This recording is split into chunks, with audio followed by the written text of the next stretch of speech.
Hello दोस्तों, हीरा health channel में आपका बहुत बहुत स्वागत है। दोस्तों, आज हम गले के रोग के देसी इलाज जानेंगे। दोस्तों, आजकल गले में खराश, दर्द, टैंसिस, खांसी, छाले, सूजन या गले में इन्फेक्शन हुआ हो, इसका सबसे अच्छा आयुर्वेदिक इलाज है कि कच्ची हल्दी का प्रयोग करें। और गले से जुड़ी कोई भी समस्या हो, कच्ची हल्दी का रस आधा चम्मच लें और मुंह खोलकर सीधे गले में डालें और कुछ देर चुप बैठें। मुंह की लार के साथ ये रस गले से नीचे उतर जाएगा। इस आयुर्वेदिक दवा मेडिसिन की एक ही खुराक से आपको काफी आराम मिलेगा।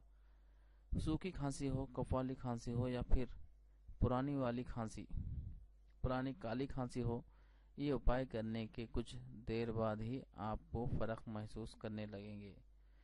दोस्तों, गले और छाती में कफ जमने से गले में खराश, गला बैठ जाना और कफ जैसी शिकायत होने लगती है तो कुछ छोटे छोटे घरेलू नुस्खे अपनाकर आसानी से बलगम वाली खांसी के उपचार कर सकते हैं।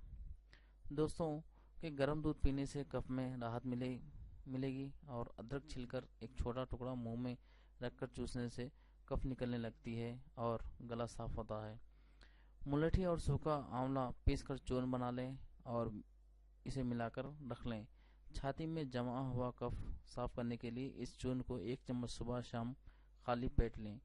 अगर गले में छाले हो रहे हों तो इस चूर्ण में बराबर मात्रा में मिश्री मिला लें। अब ये 6 ग्राम चूर्ण 250 ग्राम दूध के साथ लेने से गले के छालों में जल्दी ही आराम मिलता है। दोस्तों, ये थे गले में कफ वाली खांसी दूर करने के उपाय और गले के देसी इलाज। दोस्तों, ये वीडियो आपको पसंद आई हो तो हमारे चैनल को लाइक करें, ज़्यादा से ज़्यादा शेयर करें और हमारे चैनल को सब्सक्राइब करना ना भूलें और साथ ही साथ कमेंट के ज़रिए अपना सुझाव दें। Thank you for watching.